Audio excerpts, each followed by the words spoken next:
I know with the title of the video you're now going to be looking to the left. But would you have seen this van or any vehicle coming down the slip road through the trees normally?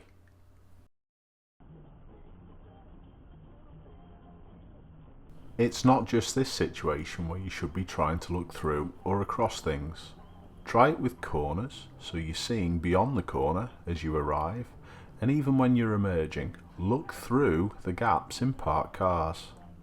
It's going to help you loads to anticipate things.